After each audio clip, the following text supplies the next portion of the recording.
Good morning, chers élèves. Dans cette capsule vidéo, je vais vous parler du pouvoir des seigneurs au Moyen-Âge. Au Moyen-Âge, la population européenne est composée à plus de 90% par des paysans. Et ces campagnes dans lesquelles ils vivent sont dominées par des seigneurs.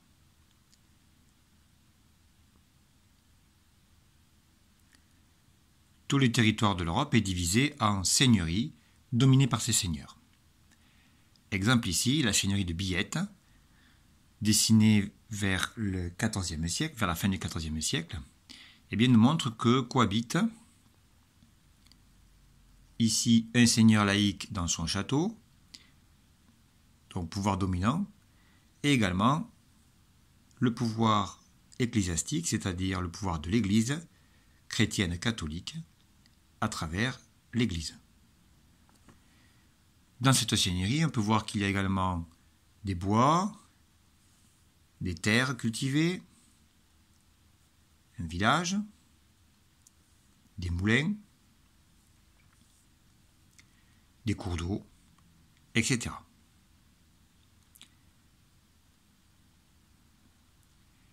Dans cette seigneurie, le seigneur accorde des services aux paysans. Ainsi, il leur assure la protection en cas d'attaque et leur permet de se réfugier dans le château. Il leur fournit des terres qu'ils peuvent cultiver, alors que lui s'en réserve une autre partie, appelée réserve. Il leur fournit également des outils comme les moulins, les pressoirs, les fours, qu'ils peuvent utiliser. Ils peuvent parfois utiliser une partie aussi de ces bois pour y amener des animaux, les cochons par exemple, pour manger.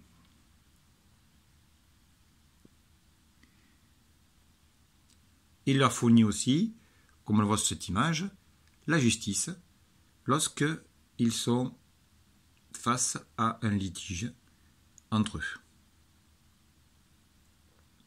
En contrepartie, les paysans doivent au seigneur des redevances, c'est-à-dire des taxes, et des corvées. Donc les redevances sont des sortes de taxes en nature, c'est-à-dire sous forme d'une partie des récoltes que doivent verser les paysans en échange de la location finalement, du prêt, des terres, des outils, de la protection, de la justice que fournit le seigneur. Et les corvées, ce sont des tâches que les paysans doivent accomplir de façon bénévole, obligatoire.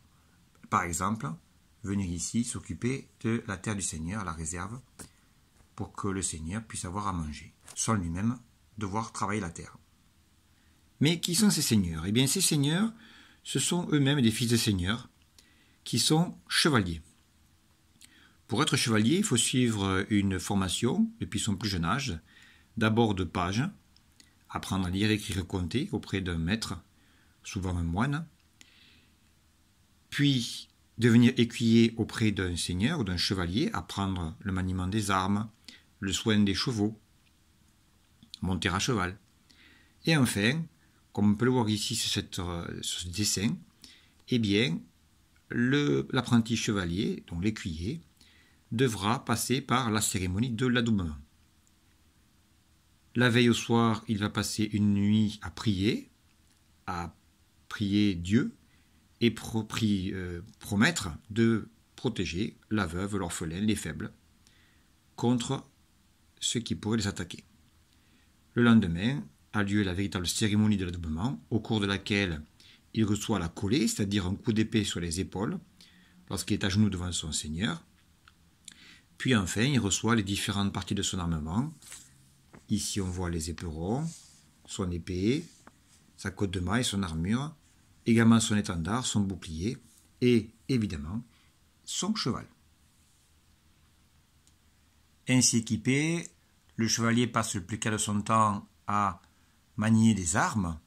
Comme on peut le voir ici, il s'adonne aux tournois, qui sont à la fois un loisir mais aussi un moyen de montrer à ses éventuels adversaires son pouvoir, sa force, sa puissance. Le chevalier va également s'adonner à la chasse.